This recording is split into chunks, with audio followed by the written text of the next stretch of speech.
32 years ago, when I was 18, I thought, right, ID, I can vote, I can drink. Although when I went to the States, I had to wait till I was 21 before I could be legal in that regard. I can get a job, I must pay taxes, maybe I'll get married, maybe I'll have kids, maybe I'll have a house, maybe I'll have a car.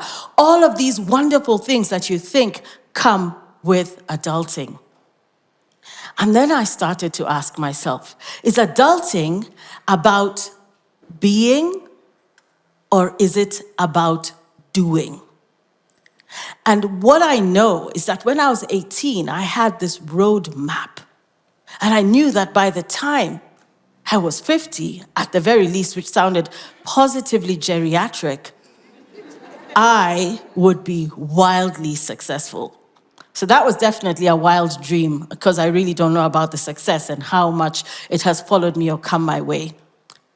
But let me go back to the beginning, because as I was thinking about this, many people often say, Chero, haya, you say things, huogopi, you just say, you just go out and you speak your truth, and you speak truth to power, and you speak for those who have no voice and who are looking for justice.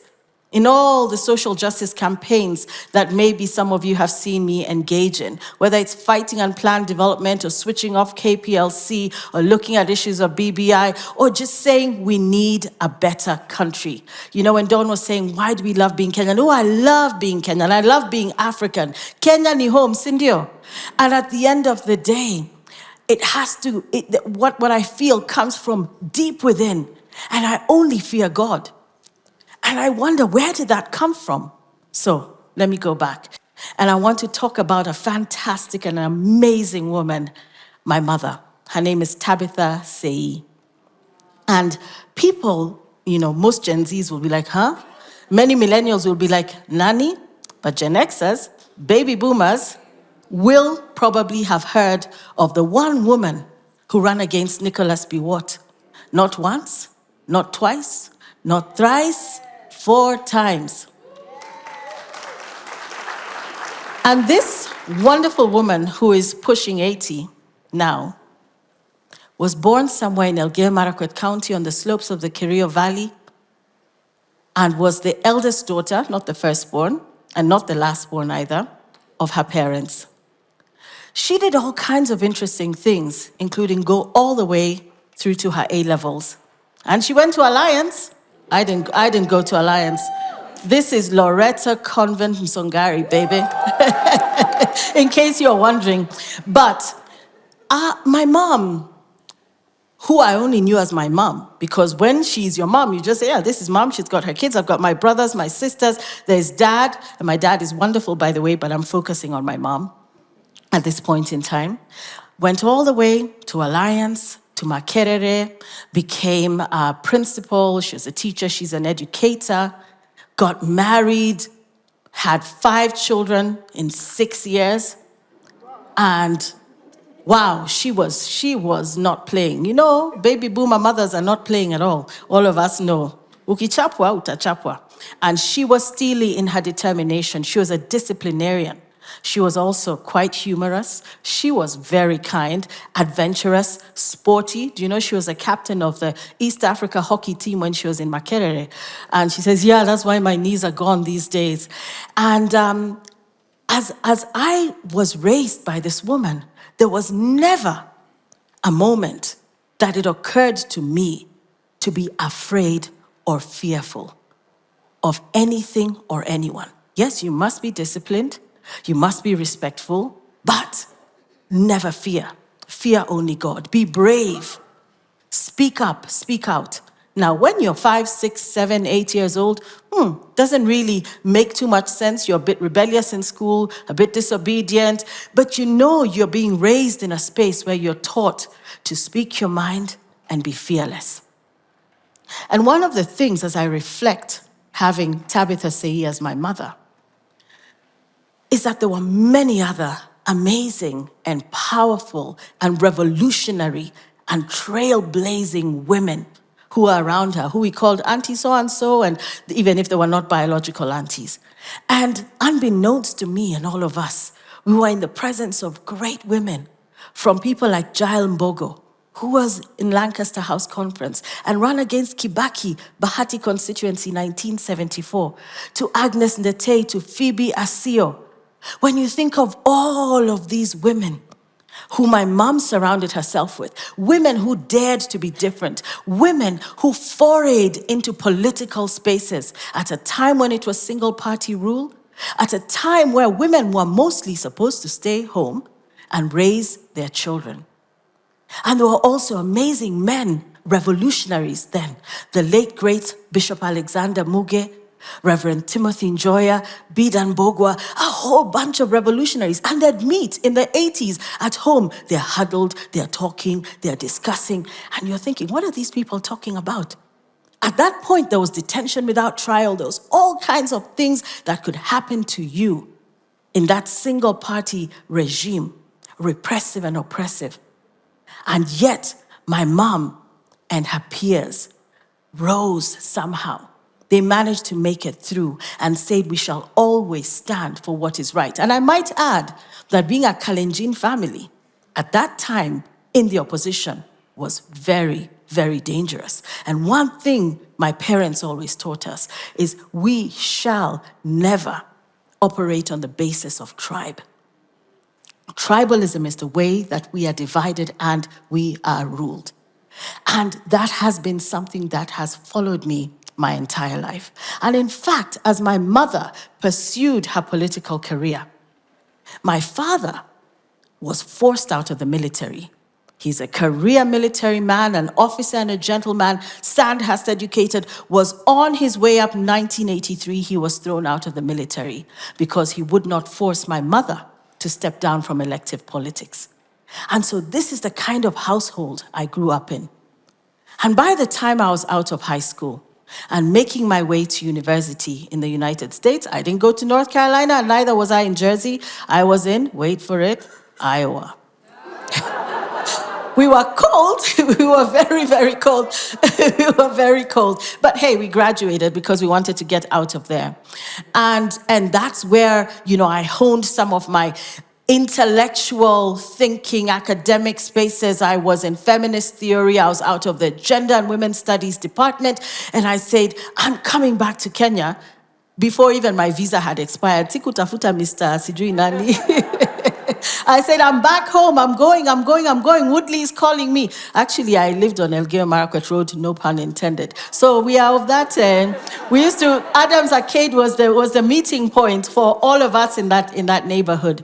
And I came back to Kenya and got into the women's rights movement and worked on women and political participation, eventually into the United Nations, and have, when I was thinking about it, countries that I've been able to not necessarily always live in, but work in and around would be about 26 to 30 on the continent of Africa. And adulting is adulting, it's nice. I'm like, yes, this is it. I can do this. Who was talking about dollars, the UN dollars? Yeah, I see you, I hear you, that kind of thing. And you're thinking, wow, I can do this. Then I thought, wait a minute, nobody wants to marry some opinionated, hardcore feminist, the kinds that are given all kinds of crazy names these days on Twitter and so on and so forth. And shock on me, some guy wanted to marry me. I was like, twist, let's do this quickly before he changes his mind, before he realizes what he's getting himself into. And from there came my wonderful sons, Joshua and Keegan, who are out there somewhere. And unfortunately, that marriage came to an end. And we separated, but we were amicable. What was it? 2 houses, 1? Yes. What, 1 home? It wasn't quite as idyllic as that, but we did our best.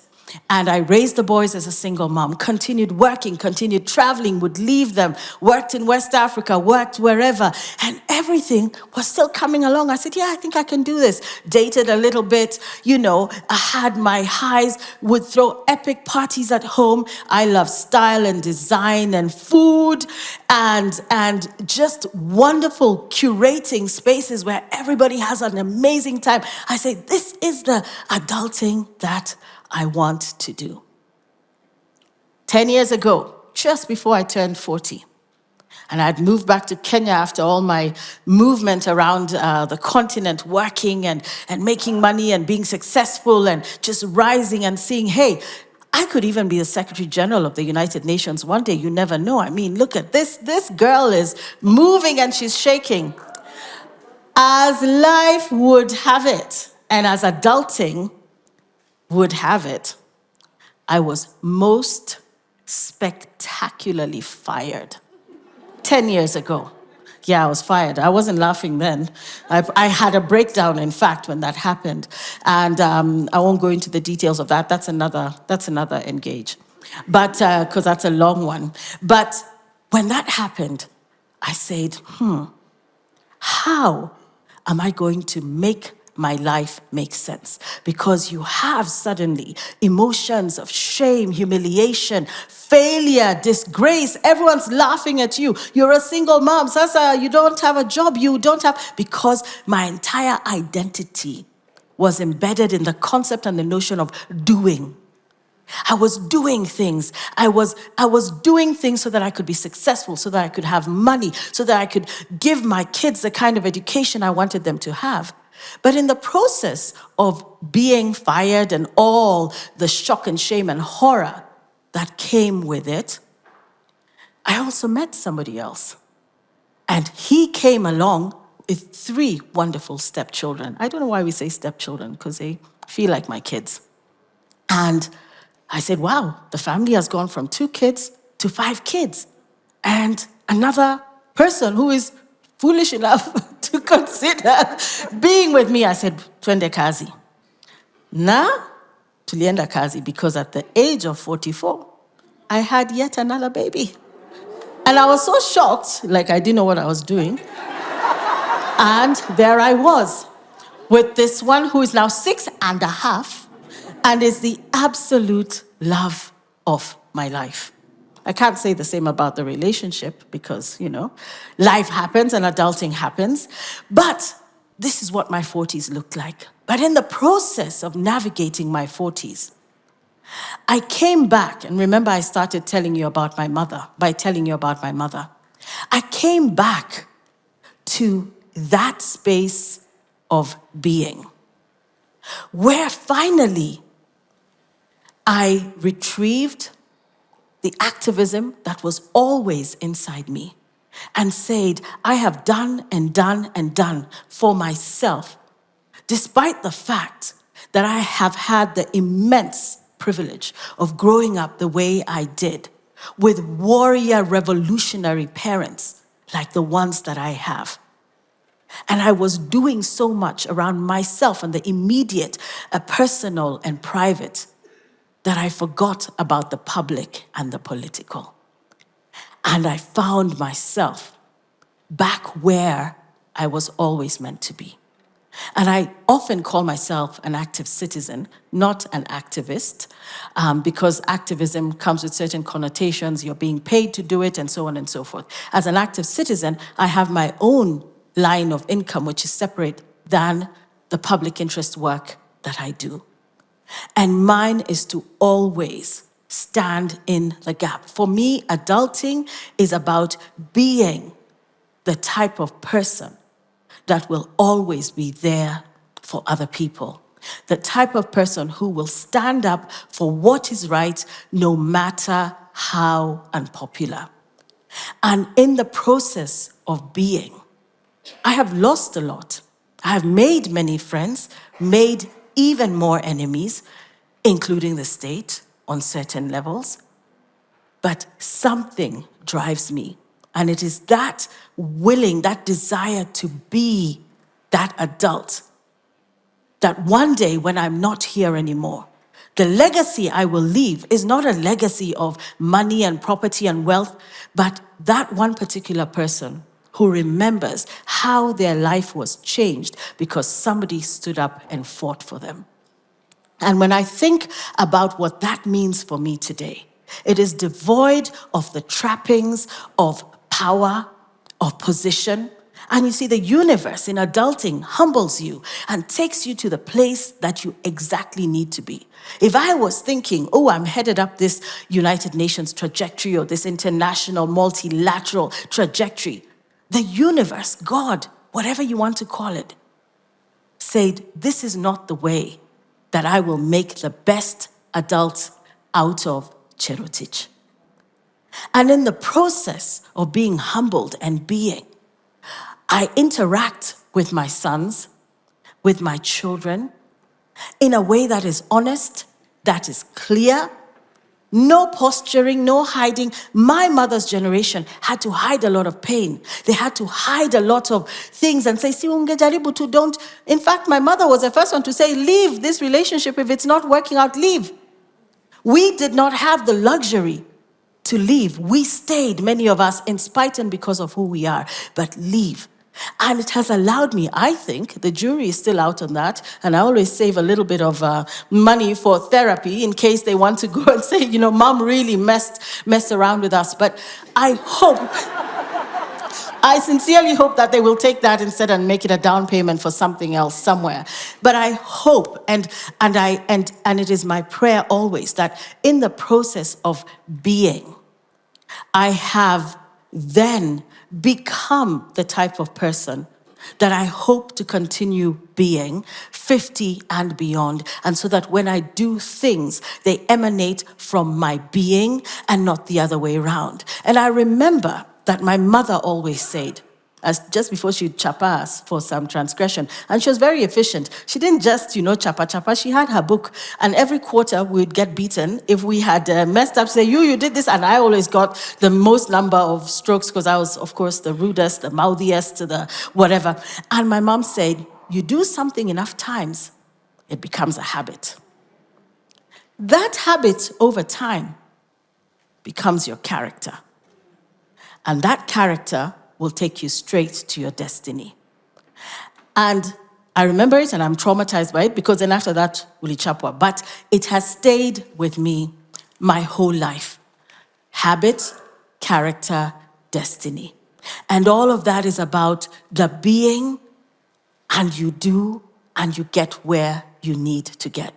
And so as I stand here before all of you this evening, thanking you for allowing me to be vulnerable, because when you're doing political analysis on TV and or tweeting or chokozaing somebody somewhere, you have a persona, a facade, a way of being, and you almost appear impenetrable. You're impervious to insults. You're impervious to what people are trying to say. And to be able to stand here and tell a short version of my story, because the stories are many, a short version, it is wonderful to be able to be vulnerable, because with that vulnerability comes a softness. And oftentimes when we're in the business of fighting for the rights of others, we become hard. We become hard because we see the injustice, and we become hard because we have to be able to withstand the pressure as we push back. And as I end, I cannot but give a shout out to Gen Z. And to all of our fallen comrades. I couldn't be more proud to be the mother of Gen Zs and to watch them. And we'd go to town, we'd go to Maandamano. Sometimes on Twitter they would say, you like sending people's children to go to the streets? I said, no, I go with my sons. And then when we get there, we have our protocol for disappearing, tear gas, cops. I say, you guys are the targets, not me. Me, I'll go and hide in a kichochoro somewhere. Run, Forrest, run. When it happens, you gotta move. And we're in town, and I'm watching all these magnificent, spectacular, brave, focused, revolutionary young people who are saying, we are changing this country by hook or by crook. They don't even want to know who will come after. They say, we know things have to change. And the End Femicide March, just a determination to say, this country is ours. We're not running away. We're going to stay here and we're going to fix it. And I tell you what, with Gen Z, like what we have now, those of us Gen Xers, baby boomers, early millennials, who did the best we could, I do not downplay or underestimate what we were able to accomplish. Let us pave the way by being. And let Gen Z do, and let us transform this country, and let us move gracefully, be kind to ourselves as we adults, allow ourselves to make mistakes. Kuanguka, kuteleza si? Let's allow ourselves to do that. And I dedicate all of this to the fearless, marvelous, magnificent women who have gone before us, who are still with us, who have made it possible for so many women like myself and men to rise up and do what is right whenever they can. Thank you so much. God bless you.